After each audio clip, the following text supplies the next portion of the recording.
Assalamu alaikum. Kırgız Respublikasının prezidenti Hurmatlı Japarov Sadır Nurgozovich. Assalamu alaikum. Keçe prezidentin ukazı menen жаңы kızmatqa kelgen başkı prokuror Bekturganov Malik Mamudaliyevich. Keçe жаңы kızmatqa dayandalgan Uluttuk Коопсуздук Мамлекеттик комитетinin төрагасы Hurmatlı Hasan Aliyev Maksat Kıvatovich, hurmatlı İçki İşler Ministri Niyazbekov Ulanbek Omakonovich. Ben buga çeyin daha bir neçe jol video gayrılуу жазап, жана sonda эле gayrılуу arızlarımı жазып keldim эле. Men aytayын дегеним, hurmatlı prezidentibиздин korrupsияга, уурулукка катуу күрөш жүргүзүп жаткан мезгилде муну карапайым кетмен чапкан адамдарга чейин мага жардам бергиле, антпесе коррупцияны тыя албайбыз деп Facebook аркылуу, YouTube аркылуу кайрылуу жолдоп келет бүгүнкүгө чейин.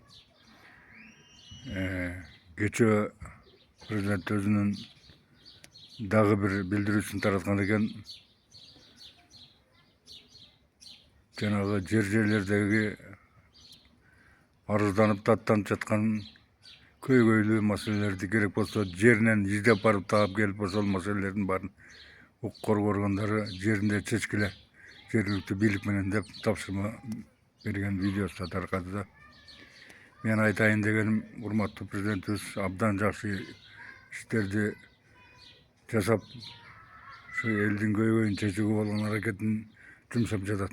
Бирок тилекке каршы президенттин айткандары жерлерде ойдогудай чечилбей, эл журттун көпчүлүгү бүгүнкү күндө укук коргоо органдарына, сот прокуратурага иштери чыкпай, маселелери чечилбей, темселеп көрүнгөн эшикти каккылап, маселеси чечилбей келгендиги бүгүнкү күндүн чындыгы. Мен айтайын дегеним, 2025-жылдан бери, декабрь айынан бери, октябрь-декабрь айларынан бери биз Эпеев Кадырбек Молдожумаевич жана мен Токаев Исмаил Төлөгөнүч Тоосур районундагы коррупциялык иштер боюнча Макмал Голд компаниясындагы алтын уруулуктар боюнча бир нече жолу видео кайрылуу жасап, арыздарыбызды жазып, фактылардын бардыгын сиздер тарапка бергендигибизге карабастан ушул күнгө чейин чечилбей, кайра баа айткандын оозу жаман, ыйлагандын көзү жаман болуп, бүгүнкү күндө Кадырбек Эпеев менен мен Токаев Исмаил экөөбүз ушул коррупционерлердин колу менен, уруулардын колу менен кайра доого жыгылып, Кыргыз Республикасынын укук бузуулар боюнча кодексинин 71-прим статьясы менен аброюбузга шек келтирди деген жүйө менен райондук сотко арыз жазышып, ошо күч органдары менен бирдикте Кадырбек Эпеевден 40 000 сом өндүрүп, менден 60 000 сом өндүрүп алып жатат да. Ошону менен этим болуп калбай, Кадырбек Эпеевге 650 000 сом доо арыз жазышып, мага Ленин районуна 350 000 сом доо жазып, бүгүн бизди соттон сотко сүйрөп жүргөн убактары. Урматтуу Садыр Нургозович, мен 23 июнь 2025-жылы, 26-жылы кечээ эле Тоосур районуна барып, ички иштер бөлүмүндө 3,5-4 саат, 4,5 саатка чейин аралыкта сурак берип чыктым. Мен айтайын дегеним, буга чейин ошол уурулукка катышкан Кемелбеков Чыңгыз Акундун айтуусу боюнча 1 саат 33 мүнөттүк аудио записти жана 52 мүнөт 14 секундтук видео записти массалык маалымат каражаттары аркылуу өзүмдүн жеке баракчама чыгардым эле. Ошол мен чыгарган аудио видеодогу фактылар ушул күнгө чейин тергөө тарабынан баа берилбей, улам кыскарып келди. Мен 2026-жылдын январында Тоғыстар райондық ішкі істер бөліміне райондық прокуратураға арыз жазып кіргізгенмін. Сол Макмал Алтын Голд компаниясындағы алтын урлықтар бойынша, коррупциялық иштер бойынша. Бирок менин арыздарым туура чечилбей, ошолор тарапка чечилип, менин айткандарымдын баарын калпка чыгарып, жалган деген жүйө менен 27 Кыргыз Республикасынын Жазык процессуалдык кодексинин 27 беренесинин 2 бөлүгү менен кыскартып беришкен. Мен кечээ 23 июнь 2026 жылы кайрадан тергөөгө бардым. Себеби ушул 03/025/2025 508 сандуу 2026 жылдын 8 январында катталган журналга катталган иш боюнча Жалал Абад областык прокуратурасы 3-чү рет ишти бузуп чала тергелген деген жүйө менен кайра Тоғыстар райондук милициясына жөнөткөн экен. Ошонун негизинде барып 23 июнь 2025 жылы сурак берип келдим. Ошол сурак учурунда 2025 жылдын 16 мартындагы уурлук боюнча тергөөчүдөгү компьютериндеги 2 бөлүктөн турган видеонун 1 бөлүгүн карап чыктым тергөөчү менен бирдикте. Ошол видеону кароо учурунда Кемелбеков Чыңгыш Акун мен чөнтөгүмдө 3 миллиондон 5 миллионго чейинки алтын уурлугу болгон, аны менден чечиндирип алып, ошол жердеги комиссияга катышкан адамдар өздөрү эшикке алып чыгып кетип бөлүшүп алды. Мен орто жерден жөн эле батыштабай менен кармалып калдым деп ыйлактап келген. Ошол жагдайдын канчалык деңгээлде калпчындыгын кечээ мен 23 июнь 26 жылы тергөөгө барганда тергөөчү менен бирдикте ошол видеону көргөндө ынандым.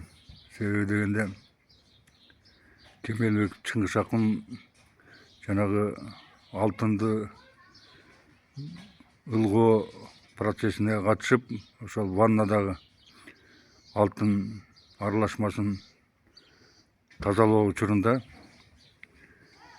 Макеев Бакыт деген бокурдун жардамы менен оң тарабына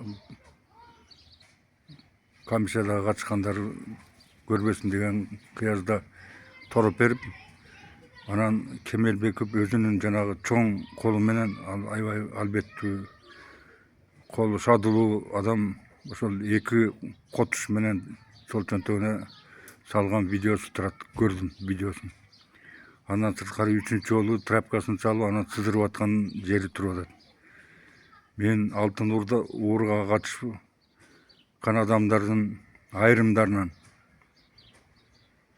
мурда кийин иштеп кеткен адамдардын айрымдарынан сурап, бул алтынды көз болжол менен 3 миллион 5 миллион деп кантип айтса болот, кантип билишет деп сурасам, ошол адамдардын айрымдары мага айтты. Пенсилдин бөтөлкөсүндөгү алтын 110 грамм жатты. Ал эми ал жерде Чыңгыш Акун Кемелбековдун жанагы 2 котуш салып, анан аркасына тряпканы салып койгон видеосунда кадимкидей чөнтөгү торсоюп чыгып, этекке тартып калгандыгы видеодо көрүнүп турат.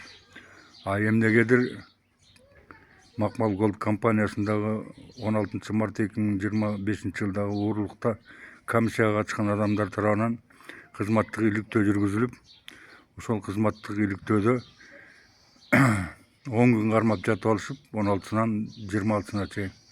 26-сында гана Кыргыз алтындан комиссия барганда шашылыш түрдө кызматтык иликтөө жүргүзүлдү деп актысын түзүшүп, 0,29, башкача айтканда 3 граммга жетпеген алтын чыкты деп чөпөрөкөй сыйпап коюп, бездоктун баардыгын жоготуп өткөргөн иш боюнча Тоғыстар райондук ички иштер бөлүмүндө тергөө жүрүп, Чыңгыш Акунду 27 берененин 2 пунктунун 2 бөлүмүнүн 13 пункту менен өз ара келишүүнүн негизинде деп иши кыскарып калган. Бирок бүгүнкү күндө ошол алтын уурулукту до конца давать этип, жанагы 3 миллиондон 5 миллионго чейинки алтынды эчке чыгарып кеткен адамдар жөнүндө эмгичекти тергөө жүрбөй, алардын үстүнөн иш козголбой келүүдө. Урматтуу Садыр Нуркожоевич, урматтуу жаңы бийликке күч органдарына барган башкы прокурор Бектурганов Малик Мамыталиевич, урматтуу ГКМнын башчысы Асаналиев Кубат,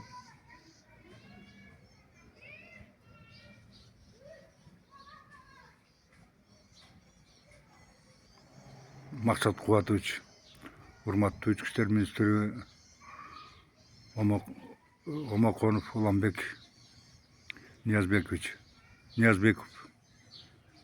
Уламбек Омаконович, бүгүнкү күндө күч органдарына өзүнүн иш тажрыйбасы менен таанымал укук коргоо органдарынын нактап профессионалдары келди деп эсептейм. Бизди чыркыратпай, ушул Макмал Алтын Голд компаниясындагы жана алтын уурулуктар боюнча бир жыйынтык чыгарып, ошого тиешелүү адамдарды кылмыш жообуна тартып берүү жагын суранам, өтүнөм. Чыңгыз Акын Кемелбековдун 1 саат 33 мүнөттүк жана ошондой эле 52 мүнөттүк аудио видео записинде алтын кен комбинатында дайым уурулуктар болуп тургандыгы боюнча алтынга күмүштү кошуп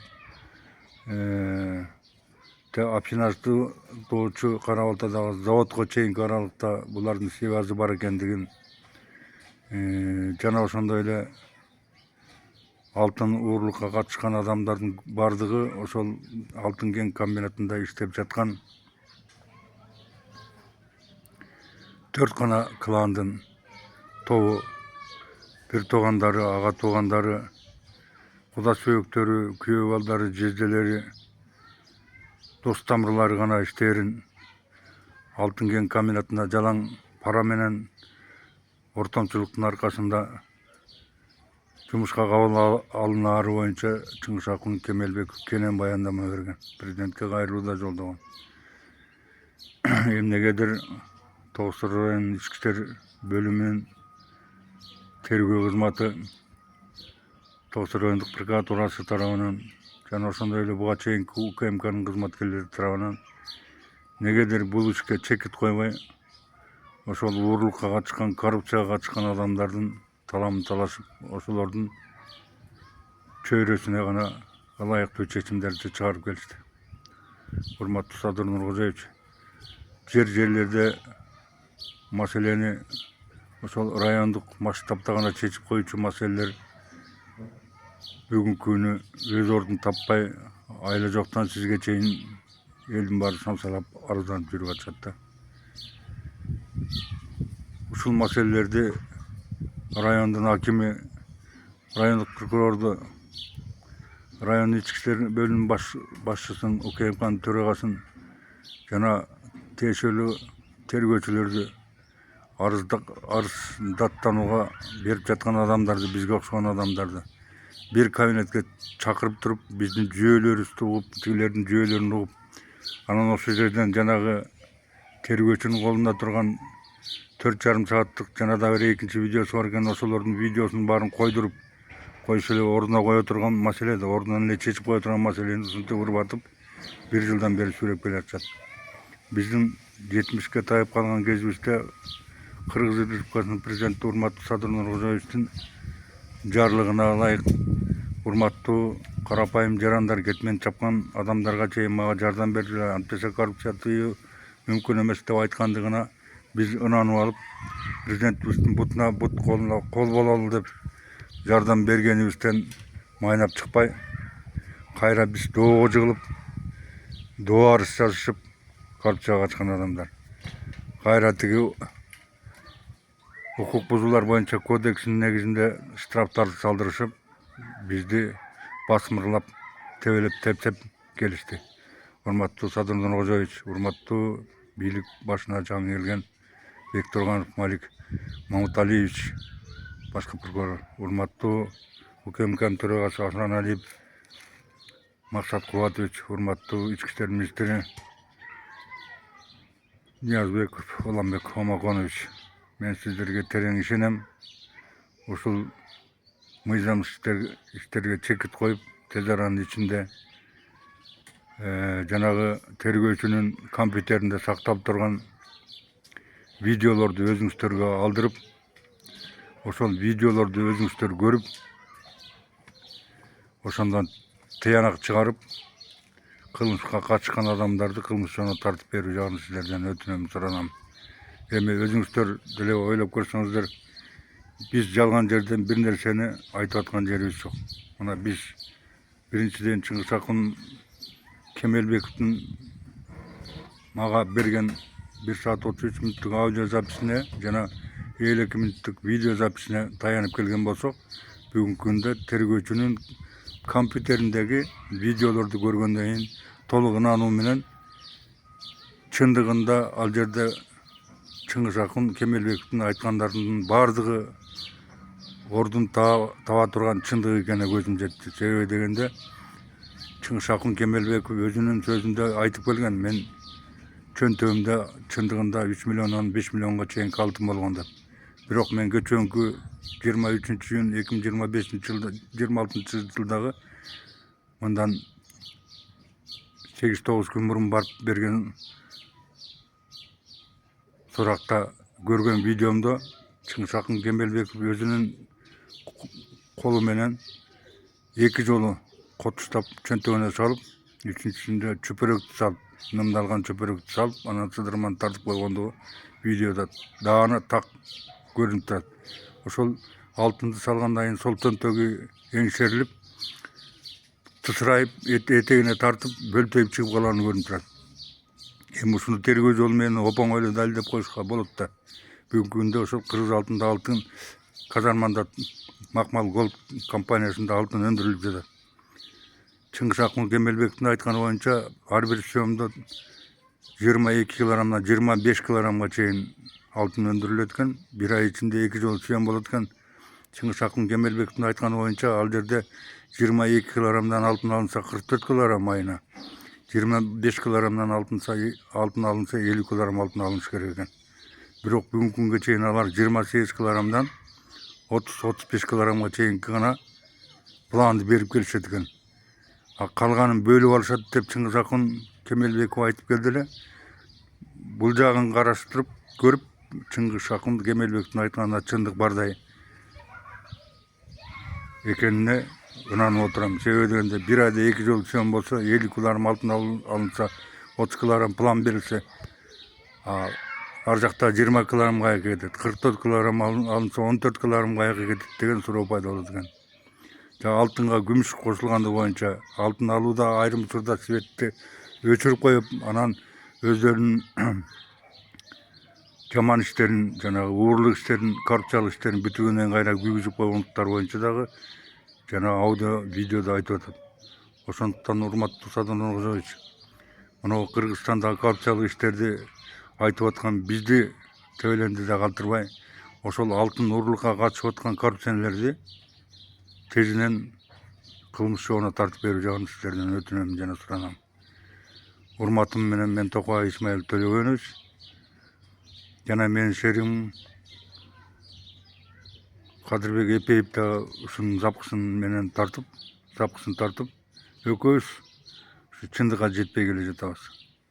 Урматтуу президент, урматтуу башкы прокурор, урматтуу улуттук коопсуздук комитетинин төрагасы, урматтуу ички иштер министри, менин кайрылууман жыйынтык чыгарып, 2025 жылдагы 16 марттагы болгон уурулукту Макмал Голд компаниясы 10 күн кармап жатып, ички иштер бөлүмүнө билдирбей, өздөрү ичара жаап жашырууга аракет кылышып, качан гана Кыргыз алтынга белгилүү билинип калгандан кийин, алардан комиссия баргандан кийин гана жанагы 3 миллиондон 5 миллионго чейинки алтынды өздөрү сыртка чыгарып кетип бөлүп алышып, анан жоопкерчиликтен кутулуш үчүн Чыңгыз Акын Кемелбековду ал жерден кетириш үчүн подставить этип кармалган алтынды өздөрү бөлүп алып, анан айенге Чыңгыз Акындын курткасын беждок катарында чечиндирип алган курткасын жок кылышып, бөлөк чүпөрөктү пайдаланышып,